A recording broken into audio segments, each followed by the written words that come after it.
Sheet ഒഴിച്ചിട്ടിട്ടുണ്ട്. അതിന്റെ would piece സണ്ണിലേക്കുള്ള സമ്മതമാണെങ്കിൽ തനിക്ക് അവിടെ പോയിരിക്കാം.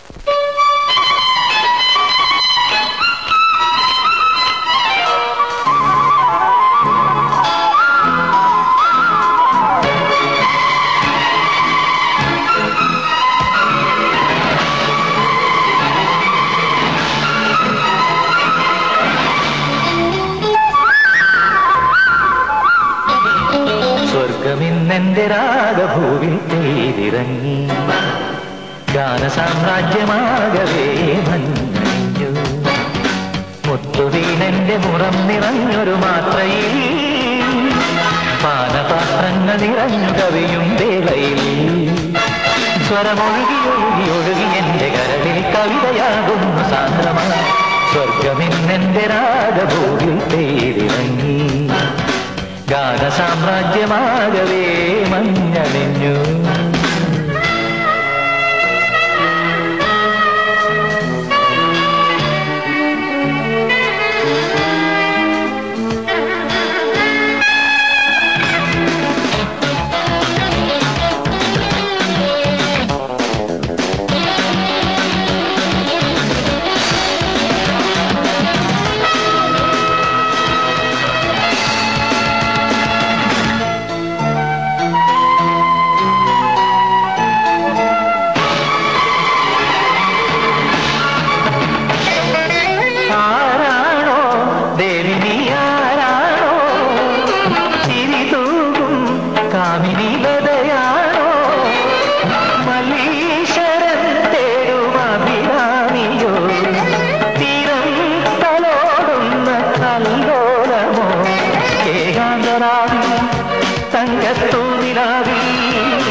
സ്വർഗമിന്നെന്റെ രാഗഭൂമിൽ തേരിറങ്ങി ഗാനസാമ്രാജ്യമാകവേ മഞ്ഞണിഞ്ഞു മുത്തുവീണെന്റെ മുറം നിറഞ്ഞൊരു മാത്രയിൽ പാനപാത്രങ്ങൾ നിറഞ്ഞു കവിയും വേളയിൽ സ്വരമൊഴുകി ഒഴുകി ഒഴുകി എന്റെ കരളിൽ കവിതയാകുന്നു സാന്ദ്രമായി സ്വർഗമിന്നെന്റെ രാഗഭൂമിൽ തേരിറങ്ങി ഗാനസാമ്രാജ്യമാകവേ മഞ്ഞണിഞ്ഞു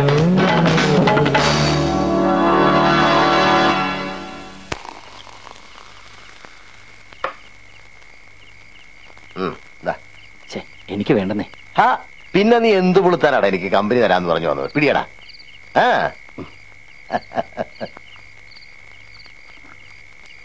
നീ മാലതിയെ കെട്ടിയിട്ട് എത്ര കൊല്ലായി? 5. ഞാൻ സുഭദ്രയെ കെട്ടിയിട്ട് കൊല്ലം 9 ഞാനാണ് ആദ്യമായി വീട്ടിലേക്ക് വന്നു കയറിയത്. അതല്ല ശരി, വന്നു കയറിയത് ഞാനല്ല, ഞാൻ കെട്ടിക്കൊണ്ടുപോയിട്ടേ ഉള്ളൂ. ഇന്ന് വരെ എന്നോടോ നിന്നോടോ റോട്ടറി ക്ലബ്ബല്ല ഏതെങ്കിലും ഒരു ക്ലബ്ബിൽ മെമ്പറാകാൻ പറഞ്ഞിട്ടുണ്ടോ? ഇല്ല. ഇല്ല.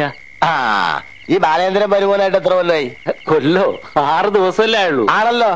പക്ഷെ ഇന്നേ അവനെ റോട്ടറി ഇന്റർനാഷണൽ മെമ്പറാക്കാൻ കൊണ്ടുപോയിരിക്കണു. Installation ceremony. അപ്പൊ നമ്മളൊക്കെ ആരാ? മൂഞ്ചികളോ? അത് പിന്നെ നമ്മളാരും മദ്രാസിലല്ലോ. പോട്ടെ, ഈ ബൂർഷ്വാ ക്ലബിലൊന്നും നിനക്ക് താല്പര്യമില്ലാന്ന് തന്നെ വയ്ക്ക. സ്ത്രീധനമായിട്ട് നിനക്ക് എത്ര വന്നു?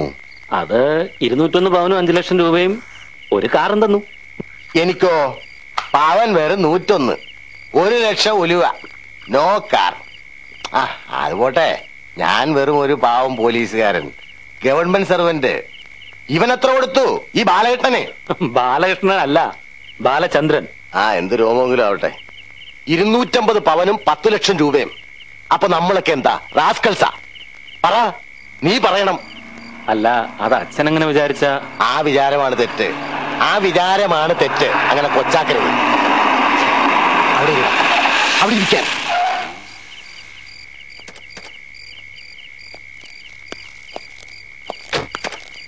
കൃഷ്ണ,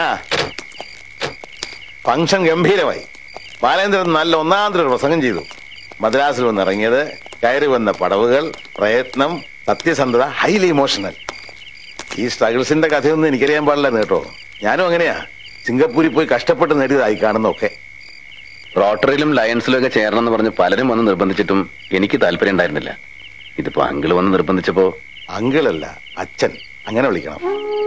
അച്ഛാന്ന് വിളിക്കാൻ നാവിനൊരു വഴക്കക്കുറവ്. അങ്ങനെ വിളിക്കാൻ ഭാഗ്യം ഉണ്ടായിട്ടില്ല. സംസാരിക്കാൻ തുടങ്ങുന്നതിന് മുമ്പേ അച്ഛൻ മരിച്ചതാ. ആ കുറവ് ഇപ്പൊ തീർന്നു വിചാരിച്ചു. അച്ഛൻ, അമ്മ, സഹോദരങ്ങള് എല്ലാരും ഉണ്ട്. അങ്ങനെ ബാലചന്ദ്രൻ ഒരു റൊട്ടേറിയൻ ബാലചന്ദ്രനായിരിക്കുന്നു. ഒരു ബിസിനസ്സുകാരനെ സംബന്ധിച്ചിടത്തോളം ഇങ്ങനെയുള്ള ക്ലബ്ബുകളും റിലേഷൻഷിപ്സും വളരെ എസെൻഷ്യലാ. അതുകൊണ്ട് ഞാൻ നിർബന്ധിച്ച് ചേർത്തതേ. അപ്പൊ നിങ്ങൾ കുടിക്കോ? ഞാൻ നാളത്തെ നിങ്ങളുടെ ഫ്ലൈറ്റ് ടിക്കറ്റ്സാ. നിന്റെ തരണോ അതോ അവളെ ഏൽപ്പിക്കണോ? സുഭദ്രയുടെ കൊടുത്തേക്ക്. ബാലേന്ദ്ര സാർ ഇരിക്കേ, നമുക്കൊന്ന് കൂടാം. ആശ ഒരു കസേരക്ക് എടുത്തേ. വേണ്ട, ഞാൻ ഇരിക്കുന്നില്ല. എനിക്ക് ഈ വേഷമൊക്കെ മാറി ഒന്ന് കുളിക്കണം. ഒരു സ്മോൾ അടിക്കേ. വേണ്ട. അതെന്താ, ഹോട്ടലുകാരെ സ്മോൾ അടിക്കില്ലേ?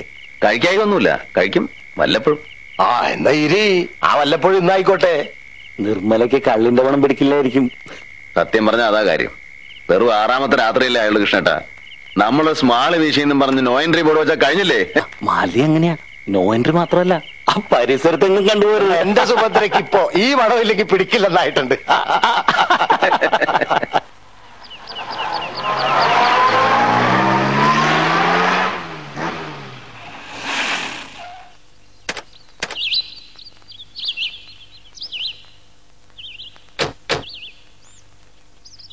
എവിടെയായിരുന്നു? ഞാൻ വിചാരിച്ചു ഈ ഹണിമൂൺ എന്നൊക്കെ പറഞ്ഞ വല്ല ഊട്ടിക്കോ ഗോവയ്ക്കൊക്കെ പോയിണ്ടാവുന്നു. ഞങ്ങളെ വീട്ടിലുണ്ടായിരുന്നു. അച്ഛൻ വീട്ടിലെ പൊറുതി ബോധിച്ചു എന്ന് തോന്നുന്നു. ഏയ്, അച്ഛനും അമ്മയും ചേട്ടന്മാരും ചേട്ടത്തിമാരും കുട്ടികളും ഒക്കെ ആയപ്പോ ഒരു രസം അങ്ങനെ കൂടി. അതാണ് കുടുംബം ഉണ്ടായാലൊരു സുഖം. അട്ടയെ പിടിച്ച് മെത്തേ കിടത്തിയാ കിടക്കില്ല എന്നാ പ്രമാണം. ചില വിവരമുള്ള അട്ടകള് കിടക്കും. കൊണ്ടാട്ടിക്ക് പിടി കിട്ടിയില്ല എന്ന് തോന്നുന്നു. നിങ്ങളുടെ വണ്ടി കൂടെ ഒന്ന് കഴിയിട്ടൊക്കെ തരണ്ട. ഇനി മുതൽ നാരായണൻ ഇവിടെ വീട്ടിൽ നിന്നാ മതി. നിമ്മയ്ക്ക് അങ്ങടെ അങ്ങടെ പോണെങ്കിൽ ഒരു വണ്ടി വേണല്ലോ. അതിന് അദ്ദേഹം എന്നേക്കാ വലിയ ഡ്രൈവറല്ലേ? അതിന് വണ്ടി ഓടിക്കാനല്ല, ഒരു കൂട്ടിന്. അല്ലെങ്കിൽ എന്റെ ജോലി വണ്ടി ഓടിക്കലായിരുന്നില്ലല്ലോ. വണ്ടി കഴുകുക, പിന്നെ മുതലാളിട്ട് പിന്നെ കയറിക്കുക, അത്രയല്ലേ ഉള്ളൂ. ഇപ്പൊ ഒന്നുകൂടിയായി നായയുടെ ജോലി, അതായത് കാവല്. ആയിക്കോട്ടെ.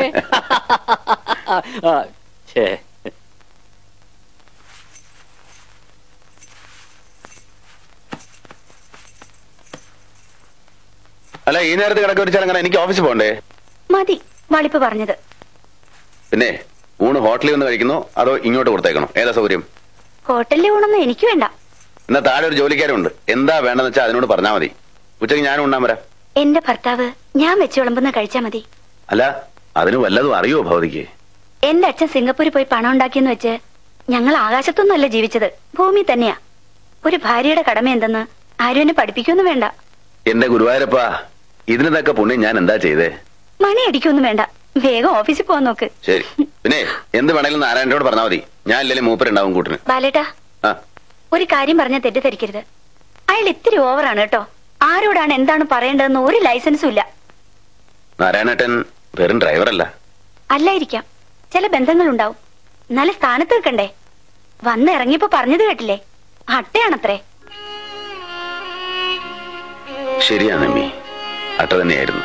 വീടില്ല, കുടുംബമില്ല, പറയാൻ ബന്ധുക്കളില്ല. അമ്മ മരിച്ചതിന് ശേഷം ഒരു ഡിഗ്രി സർട്ടിഫിക്കറ്റ് 7 രൂപയായിട്ട് മദ്രാസ് സെൻട്രൽ സ്റ്റേഷനിൽ വണ്ടി ഇറങ്ങുമ്പോൾ മുന്നിൽ ശൂന്യതയായിരുന്നു. എങ്ങോട്ട് പോകണം, എവിടെ പോകണം അറിയില്ല. പൈപ്പ് വെള്ളം കുടിച്ച് കുടിച്ച് തളർന്നു വീണപ്പോ ഒക്കെ എഴുന്നേൽപ്പിക്കാൻ വന്നൊരു കൈയാണത്. ഡ്രൈവർ നാരായണൻകുട്ടിയുടെ ചോറ് ഒരുപാട് ഉണ്ടിട്ടുണ്ട്. പലരെയും പരിചയപ്പെടുത്തി മാർവാടിയുടെ കണക്കപ്പിള്ളയായിട്ട് ജോലി വാങ്ങിച്ചു തന്നു. ഡ്രൈവർമാരുടെ കയ്യിൽ നിന്ന് ദിവസപരിവർത്തി ചിട്ടി തുടങ്ങിയപ്പോ വിശ്വാസത്തിന് ചൂണ്ടിക്കാണിക്കാൻ ഒരാളെ ഉണ്ടായിരുന്നുള്ളൂ, നാരായണേട്ടൻ. അന്ന് ഈ ബാലചന്ദ്രൻ ഹോട്ടലിയർ ബാലചന്ദ്രനല്ല, റൊട്ടേറിയൻ ബാലചന്ദ്രനും അല്ല, നാരായണൻകുട്ടിയുടെ ബാലൻ. അതായിരുന്നു പേര്, അതായിരുന്നു വിശ്വാസം. ആ ആളെ നമ്മൾ ഏത് സ്ഥാനത്താണ് നിമ്മി നിർത്തേണ്ടത്? നിമ്മി വായിൽ വെള്ളിക്കരണ്ടിയുമായിട്ട് ജനിച്ചോളാണ്. കണ്ടവന്റെ അടുക്കളയിൽ എച്ചിൽ വാരിയാണ് എന്റെ അമ്മ എന്നെ വളർത്തിയത്. ഇന്ന് എന്റെ വായിൽ സ്വർണ്ണക്കരണ്ടിയുണ്ട്. പക്ഷേ അത് നേടാൻ ഒരുപാട് പേരെന്നെ സഹായിച്ചിട്ടുണ്ട്.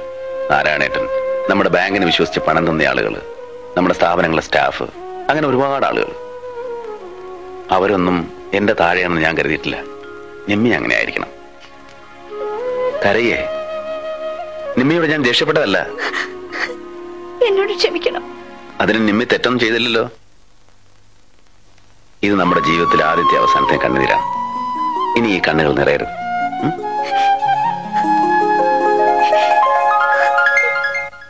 சார், பேங்க்ல டெபாசிட் பண்ற விட இங்க போடுறதுதான் safety. Bank managers, government secretaries எல்லாருமே இங்க தான் போடுறாங்க. ஏன் தெரியுமா? மாதத்துல 1ஆம் தேதி வந்தாலும் வராவிட்டாலும் வட்டி உங்க வீடு வந்து சேர்த்துடும். ஓ, என் பொண்ணு நிச்சயார்த்தம் முடிஞ்ச உடனே என் பணம் என் கைக்கு வந்தாகணும். ஒரு வாரத்துக்கு முன்னாடி தகவல் கொடுத்துருங்க, பணம் உங்களுக்கு வந்து சேரும். பணம் கவுண்டரை கொடுத்தா போதும். சரி, நான் எடுக்கிறேன். வேண்டாம் வேண்டாம். சரி, நான் வந்துட்டேன். சரி. சார், ம் பூத்த காசா? ம்